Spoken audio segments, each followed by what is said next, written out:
A woman storms into Judge Frank Caprio's courtroom, chin high, arms crossed tightly against her chest, her eyes burning with indignation. Her heels strike the polished marble floor in sharp, defiant rhythms that echo through the chamber. Every step screams confidence, or perhaps something she believes is confidence. She moves like a lawyer ready to win a case, not a citizen about to face one. Her name is Sarah Donovan, and today, she believes she's the one who's been wronged. She slams her purse on the defendant's podium, exhaling loudly, muttering something under her breath about wasting time on nonsense. She doesn't make eye contact with the judge, not yet. The room senses the electricity in her attitude, that familiar combination of stress, pride, and something deeper she doesn't want anyone to see. Exhaustion. She's furious. Convinced she's been wronged by the police, the ticket in her hand, wrinkled and torn at the edges, represents something far bigger than a $50 fine. To her, it's proof of injustice. She calls it a joke, a scam, another example of small people on a power trip. But what she doesn't know is that within minutes, the truth will play out on the courtroom screen in a way that will make every person watching hold their breath. The day began like any other in Providence Municipal Court. A quiet hum filled the air, the murmurs of nervous defendants rehearsing excuses, the sound of papers being shuffled by clerks, the metallic clink of the bailiff's pen tapping against the desk. Sunlight filtered gently through the tall arched windows, cutting long lines across the floor. Judge Frank Caprio entered with his usual warmth. His steps were steady, his presence grounding. He greeted everyone as if they were old friends. "Good morning, everyone. Let's try to make this a good day, shall we?" For decades, he had presided over this courtroom with the same philosophy: compassion before condemnation. It wasn't about punishing mistakes, it was about understanding them. Among the line of anxious faces sat Sarah. Even before her name was called, she stood out. She didn't look nervous or remorseful. She looked irritated, like someone waiting for a delayed flight. She kept checking her phone, sighing as each case dragged on. When the judge offered leniency to a young single mother, Sarah rolled her eyes. When the audience laughed softly at one of the judge's light-hearted jokes, she smirked, unimpressed. She wasn't here for compassion. She was here to win. The bailiff raised his voice, his tone steady and formal. "Case number 2145, Sarah Donovan, charged with illegal parking and disorderly conduct." The sound of her name seemed to draw every eye in the room. Sarah stood quickly, smoothed her jacket and marched to the podium. Her confidence filled the air. She gave the judge a nod that bordered on dismissive. No one knew it yet. But this case would be remembered long after the papers were filed and the fine was forgotten. Sarah Donovan, 36 years old, a marketing manager for a tech firm downtown. Sharp mind, sharper tongue. Her co-workers admired her drive but feared her temper. She was known for her quick wit, her flawless presentations, and her refusal to ever admit defeat. A week earlier, she had parked outside a small cafe downtown. The morning had already gone wrong. Her boss had yelled at her in front of the team. Her mother, who had recently been diagnosed with heart problems, had called crying because her insurance paperwork was denied again. Sarah was juggling 3 phone calls at once, an iced coffee in one hand, frustration in the other. When the parking officer approached her car to issue a ticket for blocking a fire lane, Sarah's patience snapped. Witnesses later described the scene. Her door flew open. Her voice was sharp enough to stop pedestrians. She called the officer names. Power-tripping meter maid, wannabe cop. She laughed when he tried to explain the safety law, telling him to go ticket someone who deserves it. It was a messy, emotional eruption, and what she didn't realize was that it had all been captured by the cafe's outdoor security camera. Now, standing before Judge Caprio, the same fire burned behind her eyes. Her arms were crossed tightly.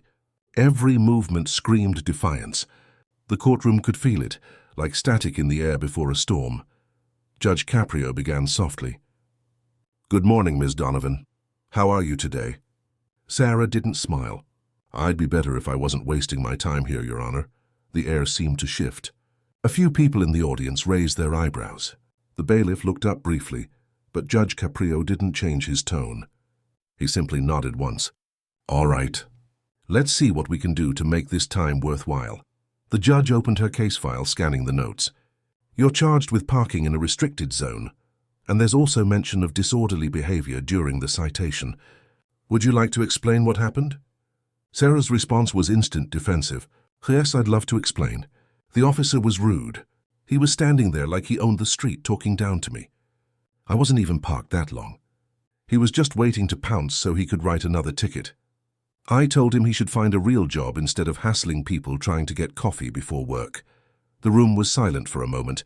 Judge Caprio's expression remained calm.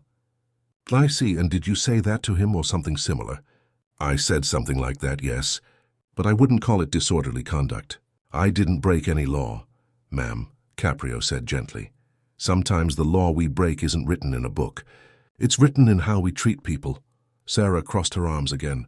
With all due respect, Judge, this is ridiculous. He nodded slowly. Understood, but we'll let the evidence speak for itself. The officer, seated quietly near the back, raised his hand slightly. Your Honor, I have security footage from a nearby cafe that recorded the incident. A ripple of surprise moved through the room. Let's take a look, said the judge. Sarah's smirk faltered just slightly. Footage? The officer connected his flash drive, and the courtroom lights dimmed slightly as the monitor came to life. Before the video began, Judge Caprio spoke to the room, his tone carrying both gravity and compassion. Before we watch this, I'd like to remind everyone that my courtroom isn't a place to shame anyone. It's a place to learn. So, Ms. Donovan, whatever we see, I want you to know you'll have a chance to respond. She said nothing. Her fingers fidgeted on the edge of the podium. The judge pressed play. The room fell into stillness, and as the first frame of the footage appeared, the street, the fire lane and Sarah's car right in the middle of it, the truth began to unfold in front of everyone's eyes. The video begins with a hum of street noise, faint and distant. Hey, Providence morning. Cars passing, people chatting, sunlight spilling across storefront windows. The cafe sign sways gently in the breeze. Then her car comes into frame. Sleek, silver, confidently angled right across a bright red curb marked Fire Lane. No parking anytime. The officer approaches from the left, not rushing, not aggressive. He adjusts his cap, checks his notepad, and gestures politely for the driver to move. The sound cuts through the courtroom like a whisper. Ma'am, you can't park there. It's a fire lane. Please move your car. Sarah's voice, sharp and unfiltered, echoes through the small speaker. Are you kidding me? I'm running in for coffee. I'll be 2 minutes. I understand, ma'am, the officer replies calmly, but this is an emergency zone. You'll have to— Oh, don't lecture me, she snaps. You've got nothing better to do. Go harass someone actually breaking the law. Her tone is mocking, clipped, cruel. She rolls her eyes, mutters insults as she slams her door, spilling her frustration into every motion. The footage shows her waving dismissively, laughing under her breath as the officer continues to write the ticket. When she drives off, the camera catches one last phrase. You enjoy your little power trip. The courtroom is frozen. A few gasps ripple through the benches. Someone exhales softly, others shake their heads. The screen fades to black. The silence that follows is thick, the kind of silence that humbles everyone in the room. Sarah's confidence drains away like water through open hands. Her arms uncross, her shoulders lower. She stares at the blank monitor, blinking rapidly as her reflection flickers faintly on the dark screen. Judge Caprio folds his hands together and waits. He doesn't speak right away. He lets the silence breathe, letting her feel its weight. Then finally his gentle voice fills the room. Ms. Donovan, he says quietly, does this video refresh your memory? For the first time since she entered, Sarah doesn't have an answer ready. She swallows hard, nodding slightly. Yes, she whispers. Would you like to say anything to the court? The judge asks softly, or perhaps to the officer. Her lips part, but no words come out. For a moment she looks lost, not angry, not proud, just a woman realizing she's standing in a story she never meant to tell. Finally, her voice trembles through the quiet. I'm sorry. It's small at first, almost inaudible, then stronger. I'm sorry, Your Honor. I was having a horrible day. My boss yelled at me that morning. My mom was sick in the hospital, and I just snapped. I took it out on the wrong person. I shouldn't have. I'm so sorry. Her words hang in the air, raw and unpolished. The officer, still seated, shifts slightly. His expression softens. The audience, people who moments ago judged her silently, begin to see her differently. She's not the arrogant woman they thought she was. She's human, imperfect, frustrated, fragile. Judge Caprio leans forward, his eyes kind but steady. "Miss Donovan," he says, "we all have bad days. I've had mine too. But the real measure of character isn't how we act when things go right.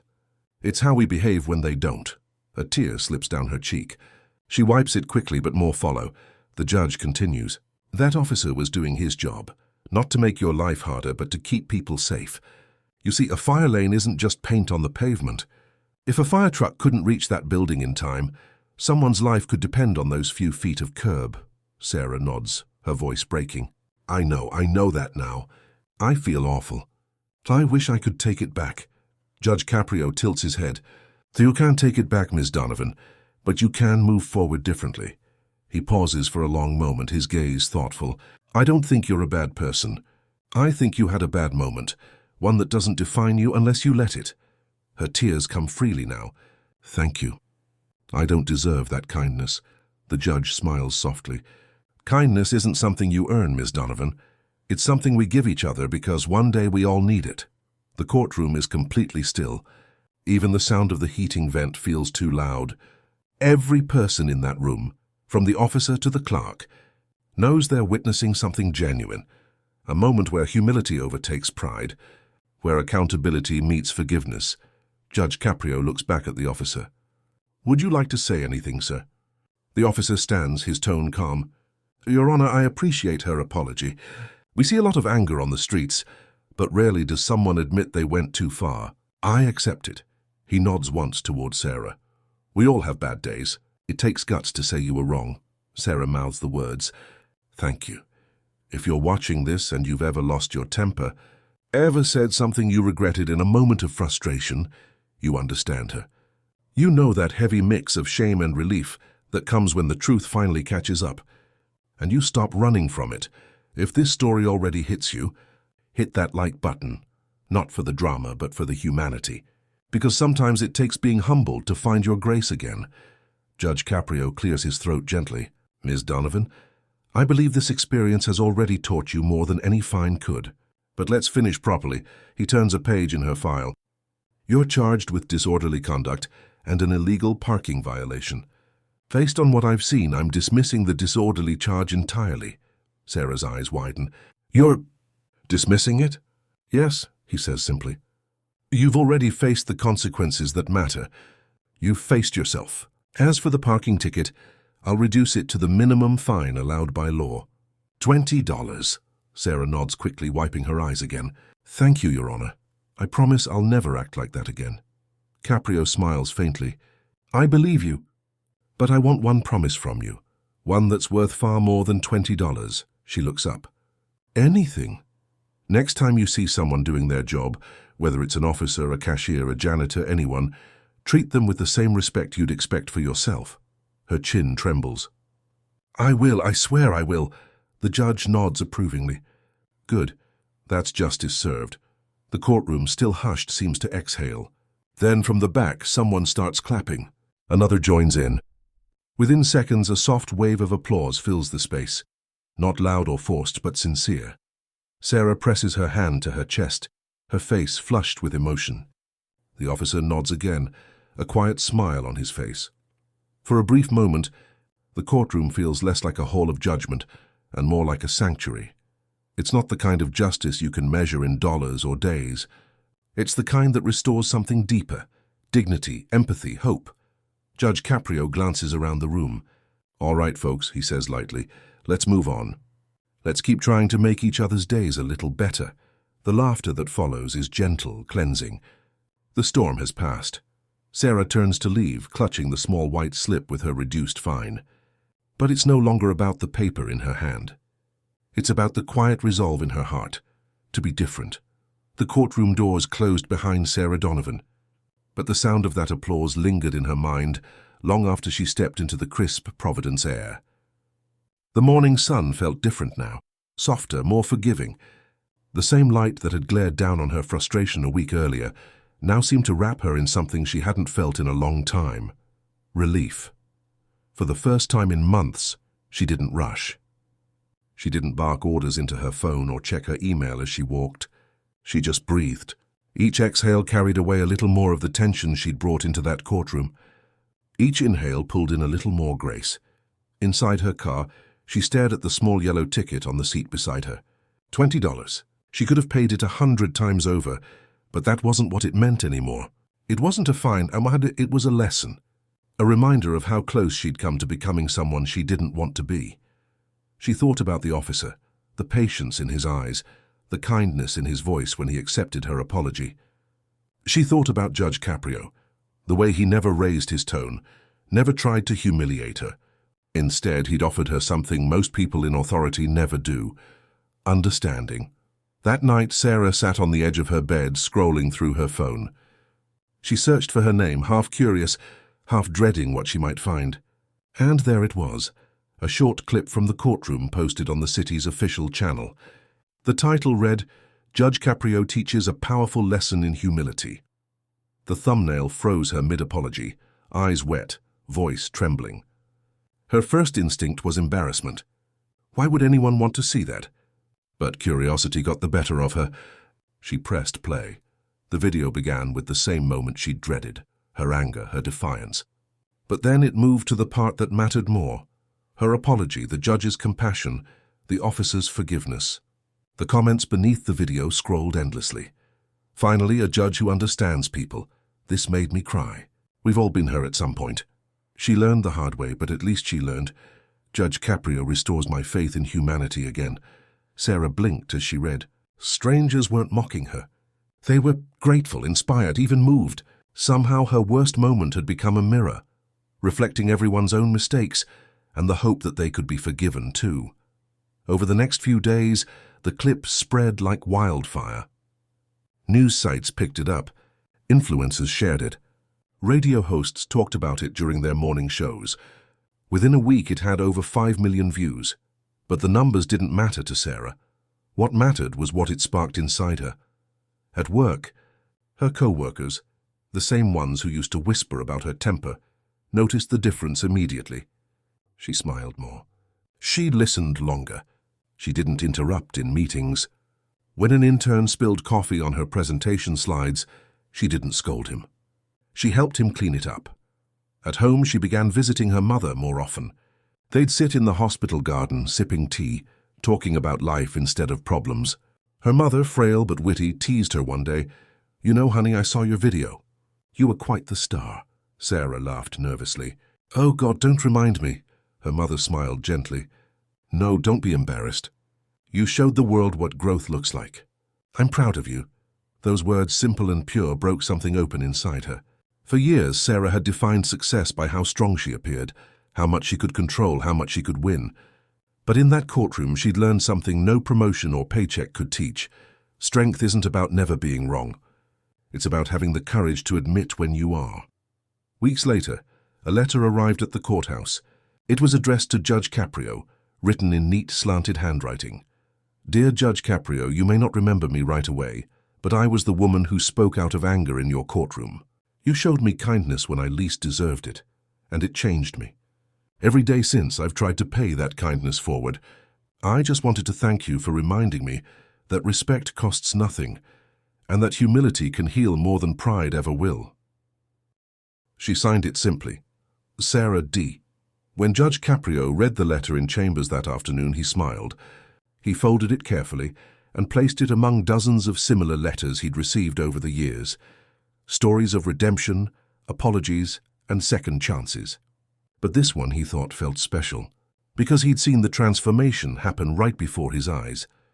In an interview a month later, when a journalist asked him about that particular case, Caprio leaned back in his chair and smiled. "That's the thing about this courtroom," he said. "People think they come here to face justice, but what they often find is humanity. The law can correct your behavior, but compassion can correct your heart." The reporter asked, "Do you think she really changed?" Caprio chuckled softly. "I don't think, I know." You could see it in her eyes. "That's what this place is for. It's not just about tickets and fines. It's about reminding people who they can still be." And he was right. Months later, Sarah found herself back near that same cafe where it all began. This time she parked properly, fed the meter, and smiled at the parking attendant who walked by. He gave her a polite nod and she returned it with a simple, genuine, "Good morning." It felt small, but it mattered. Change doesn't always arrive with fanfare. Sometimes it slips quietly into our daily routines, in the way we speak to a stranger, the patience we show when things go wrong, the moment we stop needing to be right all the time. The story of Sarah Donovan and Judge Frank Caprio became more than just a viral video. It became a reminder shared across the internet, classrooms, and dinner tables that everyone deserves a chance to be better than their worst moment. And so, the ripples continued. A teacher showed the clip to her students to teach empathy. A police officer shared it at a training seminar to remind recruits that kindness works better than pride. Even months later, messages continued pouring into the court's inbox. One read simply, "Thank you, Judge. Watching that video helped me forgive myself for something I did years ago. If this story moved you, take a moment right now, before scrolling away, and subscribe. Not for the algorithm, not for the views, but because in a world obsessed with outrage, compassion still matters. Every click that chooses kindness over cruelty keeps stories like this alive. Because this story isn't just about Sarah. It's about all of us. The times we've lashed out at someone who didn't deserve it. The moments we wished we could take back. The lessons that humbled us into better versions of ourselves. No one leaves Judge Caprio's courtroom unchanged. Some leave with fines. Others, like Sarah, leave with forgiveness. But everyone leaves reminded that decency isn't weakness. It's strength refined by humility. We all stumble. We all speak out of anger sometimes. But as this story shows, it's never too late to say the two hardest words in the English language. I'm sorry. True justice isn't about punishment. It's about perspective, about remembering that behind every uniform, every desk, every raised voice, there's a human being trying to do their best. So, friends, here's the question. Have you ever let anger speak for you and wished you could take it back? What did you learn when you finally did? Tell your story in the comments below, because every time one person chooses humility over pride, the world grows a little softer. Share this video if it restored your faith in humanity. Like it if you believe compassion and accountability can change the world, one courtroom at a time. And remember, sometimes the loudest victories aren't the ones we shout. They're the quiet ones that happen in our hearts. When we finally choose kindness over being right.